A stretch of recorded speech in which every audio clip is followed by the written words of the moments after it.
तो दोस्तों दोबारा से नमस्कार, आदाब, जय हिंद, सत श्री अकाल, good morning, good evening, good night, तीनों एक साथ। अब जल्दी से बता देता हूँ इस वीडियो में आपको क्या मिलने वाला है। ये वीडियो है, यहाँ से पेंसिल ऑन कर लेता हूँ एक बार मैं। ये वीडियो है पॉलिटी की, बट ये सिर्फ पॉलिटी नहीं है, इसमें होंगे PYQ। PYQ किस चीज़ के लिए? जो स्टेट PCS होते हैं ना, यानी UPSC लेवल से थोड़ा कम, उसके PYQ मैंने सोल्व किए हैं, खासकर BPSC के हैं इसमें। साथ में UPPCS के भी एक तरीके से लगा ही लो, ऐसे ऐसे उसमें आते हैं। और आप MPPCS दे रहे हो, हरियाणा दे रहे हो, उत्तराखंड दे रहे हो, या कोई भी नॉर्थ इंडिया का PCS है, सब में इसी प्रकार के क्वेश्चन आते हैं। मैंने इसके पहले 40-50 क्वेश्चन कर लिए थे, पहले वीडियो डाली पार्ट ए। ये है उस वीडियो का पार्ट बी। ठीक है, दोबारा बता देता हूँ इस वीडियो में हम कैसे पढ़ेंगे। PYQ मैं नहीं करूँगा कि ये देखो ये क्वेश्चन है, इसका ये आंसर आएगा। मैंने इसको खुद पढ़ा है, मार्क कर रखा है अच्छे से। तो जो जो मोस्ट इम्पोर्टेंट है ना, कि अगर आपने पहले पॉलिटी पढ़ रखी हो, आती हो आपको, सिर्फ रिवीजन के पर्पज से है ये, एग्जाम से जस्ट पहले जल्दी जल्दी एक बार रिवाइज हो जाए सारा। अगर आपको पॉलिटी नहीं आती तो आपके ऊपर से जाएगा, तो आपके लिए काम का नहीं है। ठीक है, तो अब शुरू करते हैं। जो जो क्वेश्चन का जहाँ तक कल हो गया था, अगर पार्ट ए नहीं देखा है तो देख लेना, अगर जरूरत हो तो। ये पार्ट बी है, वैसे कोई कनेक्शन है नहीं दोनों का आपस में। अब देखो 44 क्वेश्चन तक हो गया था, 45 से शुरू करते हैं। देखो जॉइंट सेशन के बारे में बताता हूँ। जॉइंट सेशन कब होता है? जॉइंट सेशन कह लो या जॉइंट सीटिंग कह लो, of both houses of parliament. Article 108 में दी गई है पहली बात तो ये, आर्टिकल 108। जब डेड लॉक हो जाए ना, डेड लॉक हो जाए दोनों हाउसेज में, तब होता है जॉइंट सीटिंग। डेड लॉक कब होगा? जब पहले हाउस ने ऑर्डिनरी बिल है, लगा लो, या कॉन्स्टिट्यूशनल अमेंडमेंट बिल है, पहले हाउस ने पास कर दिया, दूसरे ने रिजेक्ट कर दिया। ठीक है, या पहले हाउस ने पास कर दिया, दूसरे ने कुछ अमेंडमेंट्स दी थी कि अमेंड कर लो, पहले हाउस नहीं मानना उन अमेंडमेंट्स के लिए, तो जॉइंट सीटिंग होगी। और तीसरा केस क्या है? पहले हाउस ने दूसरे हाउस में भेजी और दूसरे हाउस ने 6 महीने तक कोई एक्शन भी नहीं लिया उस पर, तो भी जॉइंट सीटिंग होगी। ये 3 केस है मोटे मोटे से। अब जॉइंट सीटिंग को प्रिसाइड कौन करता है? याद रखना, जॉइंट सीटिंग को प्रिसाइड हमेशा लोकसभा का स्पीकर करेगा। अगर ये एब्सेंट हो तो लोकसभा का डिप्टी स्पीकर वगैरह जो होता है वो करेगा, फिर राज्यसभा का डिप्टी चेयरमैन करेगा। मगर खास बात ये है, राज्यसभा का चेयरमैन कभी इसको प्रिसाइड नहीं करेगा। राज्यसभा का चेयरमैन जॉइंट सीटिंग को कभी भी प्रिसाइड नहीं करेगा। इतनी बात होगी। एक और बता देता हूँ, इसमें पूरा टॉपिक ही हो जाएगा फिर ये, कि जब भी जॉइंट सीटिंग हो रही हो तो 1/2 ऑफ प्रेजेंट एंड वोटिंग चाहिए होती है टोटल की। यानी लगा लो लोकसभा के 500 मेंबर थे, उसमें प्रेजेंट उस दिन, और राज्यसभा के 200 थे, तो इन 700 का 1/2 350 चाहिए होगा। इसलिए लोकसभा में जिसकी ज़्यादा सीट होती है वो जॉइंट सीटिंग में आमतौर पर जीत जाता है। तो ये था जॉइंट सीटिंग का कंसेप्ट। ऐसे ही मैं कोई सीरीज से नहीं कराऊंगा आपको, सीक्वेंस से नहीं कराऊंगा, बीच बीच में जो भी सामने आता जाएगा उसको बताता जाऊंगा। अगर आपको आता है तो समझ आएगा, नहीं आता है तो समझ नहीं आएगा। अब देखो स्टेट लिस्ट में पार्लियामेंट कब कम अमेंडमेंट कर सकती है, किस किस आर्टिकल में क्या मेंशन है। तो यहाँ देखो मैंने लिख रखा है, जब आर्टिकल 249 कहता है राज्यसभा स्पेशल एक रिजोल्यूशन पास कर देगी कि हाँ अमेंड कर लो, राज्यसभा परमिशन दे देगी। 250 आर्टिकल कहता है नेशनल इमरजेंसी के दौरान। 252 आर्टिकल कहता है जब 2 और मोर स्टेट मिलकर रिक्वेस्ट करें तब भी पार्लियामेंट उसमें स्टेट लिस्ट में ला बना सकती है। 253 कहता है कोई इंटरनेशनल एग्रीमेंट है, प्रधानमंत्री राष्ट्रपति जी बाहर जाके बोला है हमारे देश में लागू करेंगे, तो बेशक वो स्टेट लिस्ट में आता हो वो सब्जेक्ट, तो भी पार्लियामेंट उसमें लेजिस्लेट कर सकती है। और प्रेसिडेंट रूल लगाओ स्टेट में, आर्टिकल 356 तो भी करेगी। ठीक है भाई, इसके आगे कोई इंपॉर्टेंट चीज़ देखते हैं जल्दी से। ये देखो एक BPSC क्वेश्चन है, बहुत फैक्चुअल, इसमें समझने कुछ नहीं, बस रटने का है, कि which article speaker can allow any member of house to speak in or her mother tongue. ठीक है, मदर टंग में पार्लियामेंट लोकसभा में बोलने के लिए कौन से आर्टिकल के अंदर स्पीकर अलाउ करता है? आर्टिकल 120 सब क्लोज 1। थोड़ा रटने का है, कुछ लॉजिक है नहीं इसमें। 120 सब close 1। The size of Council of Ministers has been restricted to 15% of the membership of Lok Sabha by which amendment? बहुत इंपॉर्टेंट क्वेश्चन है, बहुत क्वेश्चंस में आता है, बहुत पेपर्स में आता है ये। कि टोटल मिनिस्टर्स कितने होंगे। ये तो है नहीं जितने एमएलए सबको मिनिस्टर बना दो खुश करने के लिए, तो गलत हो जाएगा। मिनिस्टर तो खास होते हैं ना। तो 91st अमेंडमेंट हुई थी 2003 में। उसमें एक लिमिट तय की थी कि total seats in the house के मैक्सिमम टू मैक्सिमम 15% हो सकते हैं, इससे ज़्यादा नहीं। ठीक है भाई। और मिनिमम स्टेट में 12 मिनिस्टर होने ज़रूरी है।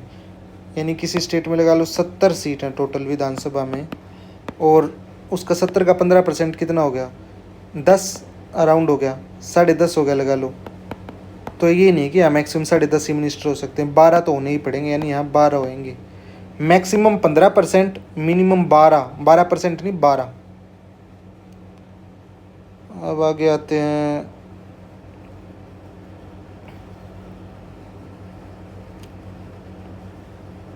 आगे कोई क्वेश्चन इंपॉर्टेंट भाई। ये था एक एंग्लो इंडियंस के लिए सीट रिजर्व थी, अब हटा दी 104वीं अमेंडमेंट से। आर्टिकल 331 और 333 ये देते हैं एंग्लो इंडियंस को रिजर्वेशन देते थे। ये पार्लियामेंट में 2 और शायद स्टेट विधानसभा में 1 ये प्रोविज़न था। ये प्रेसिडेंट, ये गवर्नर अपॉइंट कर नॉमिनेट करेगा। बट 126वीं कॉन्स्टिट्यूशनल अमेंडमेंट बिल नंबर था 126, और ये पास होने के बाद अमेंडमेंट बनी 104वीं कॉन्स्टिट्यूशनल अमेंडमेंट एक्ट 104वां। इससे इसको ख़त्म कर दिया गया, अब नहीं है ये। और आपको पता होगा इसी से EWS रिजर्वेशन भी आई थी। एक क्वेश्चन देखो, restrict a member of parliament to hold the office of profit. देखो जो याद रखना, आर्टिकल 102 है ना, इसमें मेंबर ऑफ पार्लियामेंट्स के ऊपर रिस्ट्रिक्शन है कि वो कब कब ऑफिस होल्ड नहीं करेंगे, यानी कब कब वो पद ग्रहण नहीं कर सकते MP का। तो इसमें 4 हैं, 102(1), 102, 103, 104। ओ sorry 102(1)A, 102(1)B, C, D ऐसे करके है। तो इनका सीरीज से याद कर लो। 102(1)A क्या कहता है, 102(1)A कहता है कि अगर MP के पास ऑफिस ऑफ प्रॉफिट है तो वो सीट नहीं ले सकता, MP नहीं बन सकता ऑफिस ऑफ प्रॉफिट साथ के साथ रखते रखते। इसी का B क्या कहता है कि अगर उसके, देखो यहाँ लिखा मिलेगा, अगर उसके दिमाग में कोई कमी आ गई है, वो दिमाग उसका शांत और सही नहीं है, स्टेबल नहीं है, तो रह सकता। C कहता है अगर वो किसी की कर्जदारी रख रखी है, किसी बैंक का भगोड़ा हो गया है, वो पैसे नहीं दे रहा है, तो नहीं रह सकता MP। और चौथा D कहता है कि अगर वो सिटीजनशिप ही छोड़ देता है तो भी नहीं रहेगा। तो 102(1)A, B, C, D। A में ऑफिस ऑफ प्रॉफिट, B में माइंड अनसाउंड हो जाए उसका, C में पैसे ना दे वो वापस, और D में सिटीजनशिप ही छोड़ दे। 102 के पार्ट है ये। अब एक ये क्वेश्चन देखो कि इनमें से कॉन्स्टिट्यूशनल अमेंडमेंट जो है इतनी सारी, इनमें से स्टेट की वो जो है ना 50% ऑफ द स्टेट से पास कराने की जरूरत किस में नहीं है।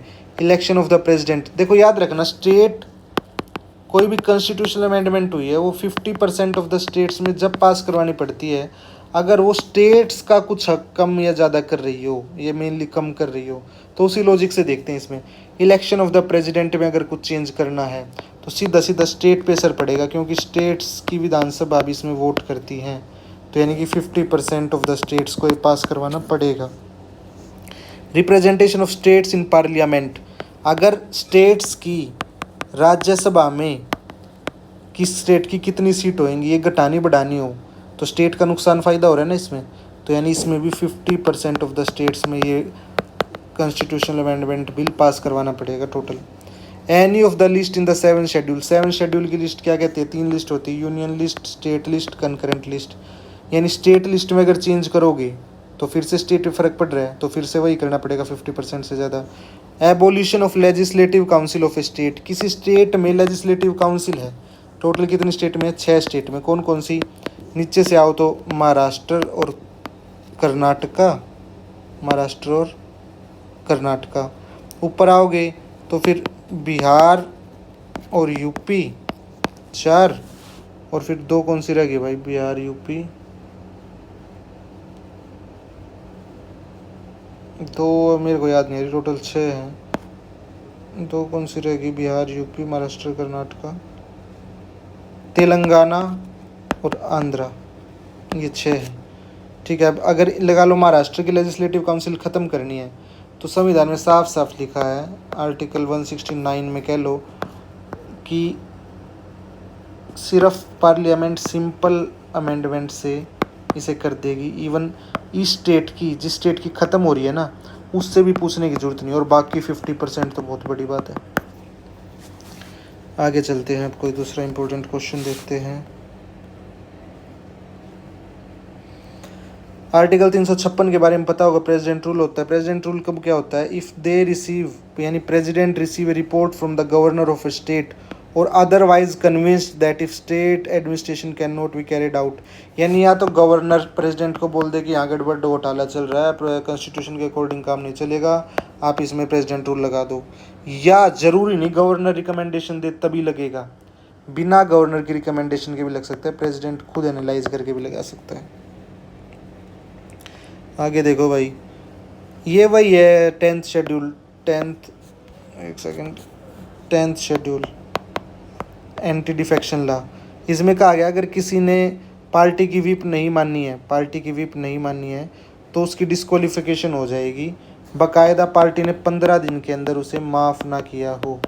अगर 15 दिन के अंदर पार्टी ने माफ़ कर दिया तो नहीं लगेगा 10th शेड्यूल उसके ऊपर, मगर 15 दिन के अंदर पार्टी ने, इसको अंग्रेजी में बोलते हैं कंडोन्स, माफ़ करना को। आगे देखो भाई, आर्टिकल 111, 12, 13, 14। देखो 112 सबको पता है क्या होता है, बजट, यानी कि एनुअल फाइनेंशियल स्टेटमेंट। 112 तो आपको पता ही होगा, नहीं पता तो पता लग गया होगा। 114 और याद कर लो, 114 होता है एप्रोप्रिएशन बिल, 114 एप्रोप्रिएशन बिल। देखो ये फिर से क्वेश्चन आ गया, parliament can make any law for the whole or the part of India for implementing international treaty. तो ऊपर बताया था 246, 248, 249, 250, 252, 253। दोबारा फिर बता देता हूँ, 253 होता है इंटरनेशनल ट्रीटीज़ के लिए। अगर कोई इंटरनेशनल ट्रीटी अप्लाई करनी है तो स्टेट लिस्ट में पार्लियामेंट लेजिस्लेट कर सकती है। 246 होता है कोई लिस्ट में चेंज करना है 7th शेड्यूल की। 248 होता है रेजिडरी पावर किसके पास आएंगी। 249 अभी बताया था। 250 होता है नेशनल इमरजेंसी के दौरान, और 252 होता है 2 और मोर स्टेट मिलकर रिक्वेस्ट करे सेंटर से। किस रिट को पोस्टमार्टम भी कहा जाता है? क्यो वारंटो कहा जाता है भाई, क्यो वारंटो। ठीक है, बीपीएससी ने इसका सर्टियोरारी दिया था बट वो गलत आंसर है एक्चुअल में। रियल आंसर है क्यो वारंटो। क्या आंसर है? क्यो वारंटो। What's your authority? पूरी पोस्टमार्टम कर रहे हैं, बता भाई तेरी क्या अथॉरिटी है, पूरी पूछताछ होएगी। ठीक है। टेन्योर ऑफ हाई कोर्ट जज कितना होता है? फिक्स नहीं है कॉन्स्टिट्यूशन में, बस रिटायरमेंट एज दे रखी है 62 साल। टेन्योर फिक्स नहीं कि 5 साल का होएगा, 10 साल का होएगा, 20 साल का होएगा, ऐसा कुछ नहीं है, एज फिक्स है बस। हाई कोर्ट जज रेजिग्नेशन किसको देता है? प्रेसिडेंट को। कई बार ये लगता है हाई कोर्ट का जज है तो क्या अब तक गवर्नर को देता हो, बट नहीं, हाई कोर्ट का जज प्रेसिडेंट को देता है, और सुप्रीम कोर्ट का जज भी प्रेसिडेंट को ही देता है। जुडिशरी जो है, जुडिशरी जो है वो पार्ट 5 ऑफ कॉन्स्टिट्यूशन में आती है, और कॉन्स्टिट्यूशन के पार्ट 5 के चैप्टर 4 में आती है। चैप्टर 4 में सुप्रीम कोर्ट की जुडिशरी जो है। फेडरल कोर्ट 135 कोई ज़्यादा सीरियस मैटर नहीं है ये तो। सुप्रीम कोर्ट के जज की रिटायरमेंट 65 ईयर्स, और हाई कोर्ट के जज की रिटायरमेंट 62 ईयर्स।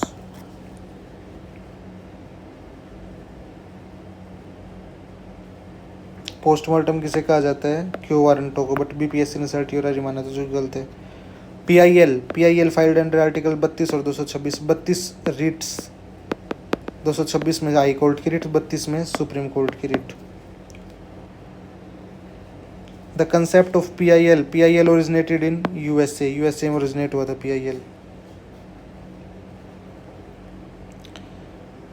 देखो ये बता देता हूँ, सीजीआई की हिस्ट्री बता देता हूँ थोड़ी। 1950 से लेके ना सीजीआई अपॉइंटमेंट कैसे होती है उसकी बताता हूँ कॉन्सेप्ट। 1950 से लेके 1973 तक ना कन्वेंशन फॉलो होती थी कि सीनियर मोस्ट जज को सीजीआई बना देंगे, बट 1973 में इंदिरा मैडम ने थोड़ी गुस्ताखी की और एएन रे नाम के एक जज थे, उनको सीजेआई बना दिया, उनसे सीनियर थे बल्कि 2-3 और, उन सबको छोड़ के सुपर सीड करके एएन रे को सीजेआई बना दिया, यानी कन्वेंशन टूट गया यहाँ पे। फिर से उन्होंने 1977 में भी ऐसा ही किया एक बार, और मैडम इंदिरा ने इमरजेंसी के दौरान, एक जज थे एच.एन. बेग नाम था शायद उनका, जहाँ तक मेरे को याद आ रहा है, उनके सीनियर मौजूद थे जज जुडिशरी में, सुप्रीम कोर्ट में, बट उन सबको छोड़ के एच.एन. बेग को बना दिया। ठीक है, फिर आते हैं कोर्ट केस। कोर्ट केस क्यों आते हैं? क्योंकि कॉन्स्टिट्यूशन में दिया गया है कि सीजेआई को अपॉइंट कौन करेगा? प्रेसिडेंट, या ये कह लो जजेस के अपॉइंटमेंट कौन करेगा? प्रेसिडेंट। किसकी सलाह पे? सीजेआई की सलाह पे। ठीक है, या सुप्रीम कोर्ट की सलाह पे। अब कॉन्स्टिट्यूशन में सिर्फ ये दिया था, केस 1981 में SP Gupta versus union of India, जिसमें कहा कि क्या ये कंपलसरी है कि सीजेआई जो भी सलाह दे प्रेसिडेंट उसको मान नहीं, उसी बंदे को बनाए? तो इसे फर्स्ट जज केस कहते हैं 1981 में। प्रेसिडेंट बाउंड नहीं है उस एडवाइस पे, ये कहा गया फर्स्ट जज केस में। फिर 12 साल बाद सेकंड जज केस आया, इसमें फिर फैसला बदल दिया जुडिशरी ने अपना। जुडिशरी ने कहा president is bound by advice of CJI, but खास बात एक कही कि सीजेआई प्लस में 2 और आदमी होने चाहिए साथ में, 3 लोग मिलकर सलाह देंगे प्रेसिडेंट को, सीजेआई प्लस में 2 सीनियर मोस्ट जज ऑफ सुप्रीम कोर्ट, ये 3 सलाह देंगे, जो भी ये सलाह देंगे प्रेसिडेंट को माननी पड़ेगी। 1993 सेकंड जज केस, और 1998 में दोबारा फिर इसी पे केस, और फाइनली सुप्रीम कोर्ट ने कहा सीजेआई प्लस में 4 अदर जज होंगे, यानी टोटल 5 जजेस की कोलेजियम होएगी। यहाँ 3 जजेस कह रहे थे, यहाँ 5 जज होंगे। और खास साथ में ये भी कहा अगर इन 5 में से, यानी एक तो सीजेआई हो गया, 4 और, इन 4 में से किन्हीं 2 ने भी अपना डिसेंट दिखाया कि ना हम इस बंदे पे सहमत नहीं है सीजेआई जी, इसकी रिकमेंडेशन मत करो राष्ट्रपति को नेक्स्ट सीजेआई के लिए, तो उस बंदे की रिकमेंडेशन नहीं होगी। ठीक है, तो यही था। अब इसमें authority to determine the number of जज in high court, high court में नंबर ऑफ जज कितने होंगे, टोटल स्ट्रेंथ कितनी होगी, ये कॉन्स्टिट्यूशन नहीं बताता, ये प्रेसिडेंट डिसाइड करता है खुद।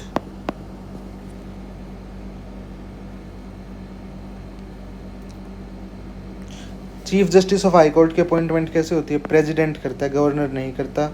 ये रेजिग्नेशन भी प्रेसिडेंट को ही करता है। एक साथ में बात कर देता हूँ कि जो सैलरी ऑफ सुप्रीम कोर्ट जज है वो आती है कंसोलिडेटेड फंड ऑफ इंडिया से, पेंशंस ऑफ एससी जज भी सीएफआई से, कंसोलिडेटेड फंड ऑफ इंडिया से। अब बात करते हैं हाई कोर्ट की। सैलरीज ऑफ हाई कोर्ट जजेज कहाँ से आती है? कंसोलिडेटेड फंड ऑफ स्टेट से, स्टेट का जो कंसोलिडेटेड फंड है वहाँ से आएगी। और पेंशंस, ये खास बात है, पेंशंस ऑफ हाई कोर्ट जज ये कहाँ से आएगी? कंसोलिडेटेड फंड ऑफ इंडिया से, ये कंसोलिडेटेड फंड ऑफ स्टेट से नहीं आती। ठीक है, अब ये मैं यहाँ पे था कि chief justice of high court की अपॉइंटमेंट कौन करता है? प्रेसिडेंट करता है। सीजीआई और गवर्नर से कंसल्टेशन करता है प्रेसिडेंट, सीजीआई और गवर्नर ऑफ दैट स्टेट। अब आ जाओ पंचायती राज पे आ जाओ। पंचायती राज की शुरुआत नागौर डिस्ट्रिक्ट राजस्थान से हुई थी 2 अक्टूबर 1959 से। उसके कुछ दिन बाद ही आंध्रा में भी आ गया था, बट पहला नागौर राजस्थान था, 2 नवंबर 1959। कमेटीज बलवंत राय कमेटी 1957, फिर अशोक राय मेहता कमेटी 1977, ये यहाँ लिखी रखी देखो। बलवंत राय मेहता कमेटी 1957 ने 3 टायर रिकमेंडेशन दी, अशोक राय मेहता कमेटी ने 2 टायर की रिकमेंडेशन दी थी। इन्होंने न्याय पंचायत की बात की थी।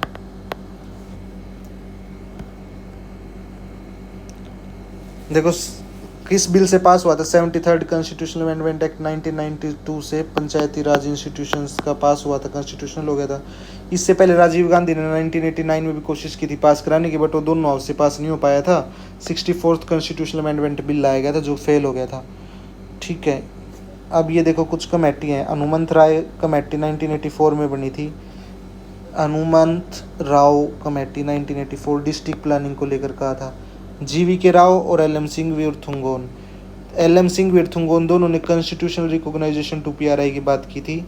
एलएम सिंह वीरथुंगोन ने कॉन्स्टिट्यूशनल रिकॉग्नाइजेशन, बट थुंगोन की रिकमेंडेशन फाइनली मान के और ये अमेंडमेंट पास हो गई थी। बिहार पंचायती राज एक्ट 1993 में बना था। अशोक राय मेहता कमेटी 2 टायर न्याय पंचायत की बात की थी। हनुमंत राय ने डिस्ट्रिक्ट प्लानिंग की बात की थी, अब ऊपर पता था।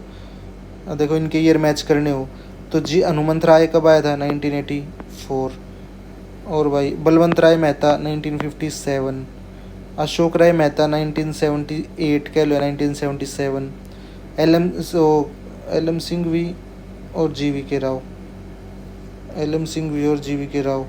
एल एम सिंघवी कब आए थे 1986 में, जी वी के राव इनसे जस्ट पहले 85 में, यानी पहले राव साहब आए थे 1985 में, फिर सिंघवी साहब आए थे 1986 में, फिर थुंगोन आए थे 1989 में, 1988 में। 11वें शेड्यूल में 29 फंक्शन है, 243J। अब ये कुछ चीज़ याद रखना, ग्राम पंचायत का मेंशन कौन से आर्टिकल में है। पहले तो ये देखो आर्टिकल 243 में पंचायती राज का यानी सब कुछ 243 के सब पार्ट्स में होएगा।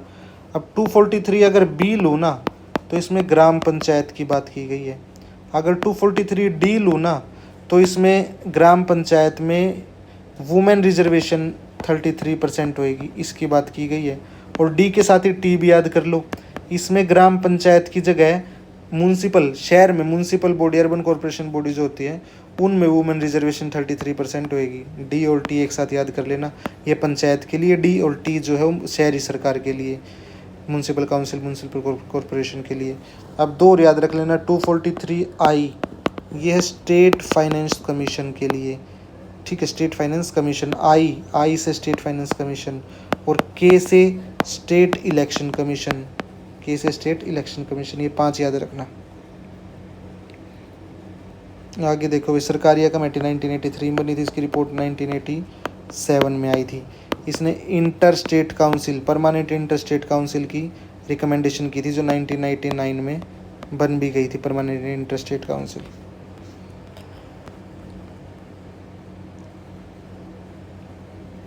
आर्टिकल 280 में फाइनेंस कमीशन आता है। अभी 16 फाइनेंस कमीशन का गठन हुआ था 31 दिसंबर 2023 में, इसके चेयरमैन है अरविंद पनगरिया, ठीक है। अब चलते हैं आगे। NCBC national commission for backward commission 102वीं कॉन्स्टिट्यूशनल अमेंडमेंट हुई थी, इसे आर्टिकल 338 सब क्लोज बी बनाया था NCBC के लिए। आर्टिकल 338 किसके लिए है, NCSC के लिए, और 338A किसके लिए है, NCST के लिए। एंग्लो इंडियन किस में आते हैं, NCSC के अंडर आते हैं, ठीक है भाई। अब आगे चलते हैं। सुकुमार सेन कौन थे, भारत के पहले चीफ इलेक्शन कमिश्नर थे 1950 में, क्योंकि ECI election commission of India की स्थापना 1950 में ही हुई थी। Chairman of backward class commission कौन थे, श्री काका साहेब कालेकर, काका कालेकर 1953 में। फर्स्ट लॉ कमीशन 1955 में बनी, इसके चेयरमैन थे मिस्टर MC सेतलवाद लॉ कमीशन के थे। अब करंट 23rd चल रही, इसके चेयरमैन कौन है, दिनेश महेश्वरी। देखो 84वीं अमेंडमेंट 2002 में अटल जी के टाइम पे हुई थी, अटल बिहारी वाजपेयी के टाइम पे 84th अमेंडमेंट। इसमें कहा गया था कि डिलिमिटेशन जो है 2026 तक फ्रोज कर दी गई है, जो 2026 के बाद अब होएगी। करंट बाउंड्रीज ऑफ कॉन्स्टिट्यूंसी किसके बेसिस पे, पार्ट ए की वीडियो में बताया था मैंने, 1971 सेंसस के बेसिस पे, और number seat of Lok Sabha and state assembly 2001 के सेंसस पे। यानी टोटल 545 सीट है लोकसभा में, ये तो 1971 सेंसस में जितनी पॉपुलेशन थी ना उसके अकॉर्डिंग डिसाइड कर दी। और ये 545 सीट का बॉर्डर किसका कहाँ पे ख़त्म होएगा, किसका कहाँ से शुरू होएगा पार्लियामेंट्री सीट का, ये 2001 सेंसस की पॉपुलेशन के हिसाब से डिसाइड कर रखा है। फर्स्ट लोकायुक्त किस स्टेट ने पास किया था, महाराष्ट्र ने। अभी BR गवाई ने शपथ ली है। ये पहले तो बुद्धिस्ट CJI हैं देश के पहले, और दूसरे दलित CJI हैं, ठीक है। रेलवे बजट जो है 2017 मर्ज कर दिया गया था नॉर्मल बजट के साथ, हमारा पूरा बजट एक साथ आने लगा। रेलवे बजट 2017 से पहले सेपरेटली आता था, 1924 में इसको सेपरेटली बताना शुरू किया गया था। विवेक देबरॉय कमेटी ने रिकमेंडेशन दी थी कि इसको नॉर्मल बजट में मिला दो, अलग पेश करने की जरूरत नहीं है। नेशनल एक्सटेंशन सर्विस 1953 में आई थी और कम्युनिटी डेवलपमेंटल प्रोग्राम 1952 में आया था। 1952 के बाद 1953 में नेशनल एक्सटेंशन सर्विस आई थी। और इम्पोर्टेंट कुछ मेरे को इस पेज पे दिखा नहीं। इंदिरा साहनी केस 1992 में आया था। इसमें क्रीमी लेयर का कंसेप्ट दिया गया था। ओबीसी रिजर्वेशन के ऊपर ये था। इसमें 50% से ज़्यादा नहीं हो सकती, इस बात को दोबारा रीअफर्म किया था। ये 50% से ज़्यादा नहीं हो सकती। 1953 में एक केस था, गोपालन केस था जहाँ तक मुझे याद आ रहा है, उसमें ये फिक्स किया गया था कि 50% लिमिट है। इसी को इंदिरा साहनी केस में दोबारा से रीअफर्म किया गया था। और तो क्या था इसमें, यही था बस। Prevention of cruelty to animal किस लिस्ट में आता है? कंकरेंट लिस्ट में आता है।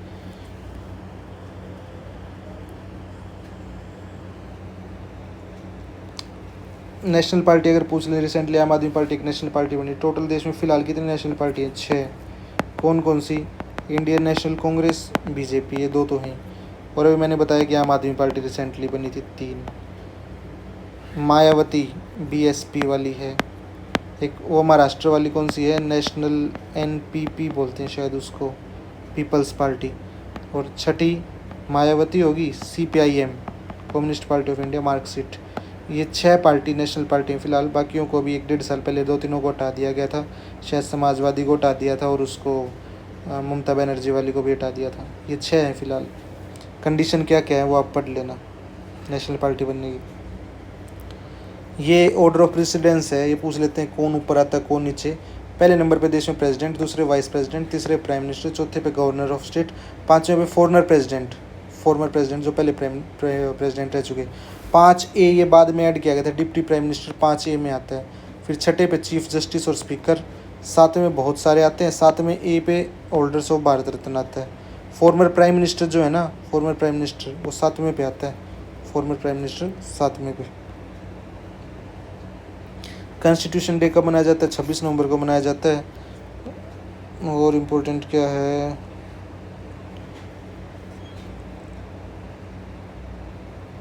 नेशनल कमीशन की फर्स्ट चेयरमैन कौन थी? मिसिस जयंत पटनायक। अभी फ़िलहाल करंट चेयरमैन कौन है? विजय राहतकर एक लेडी हैं जो इसकी करंट चेयरमैन है फिलहाल नेशनल कमीशन फॉर वुमेन की। नेशनल कमीशन फॉर वुमेन बनी कब थी? 1990 में बनी थी। बिल 1990 में पास हुआ था, बट शायद ये एग्जिस्टेंस में 1992 या 3 में आई थी, ऐसा कुछ।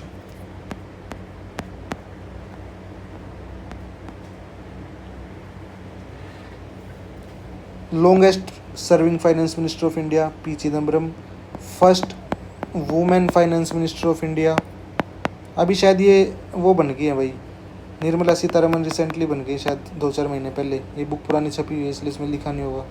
First women finance minister Indira Gandhi. Indira Gandhi कब बनी थी?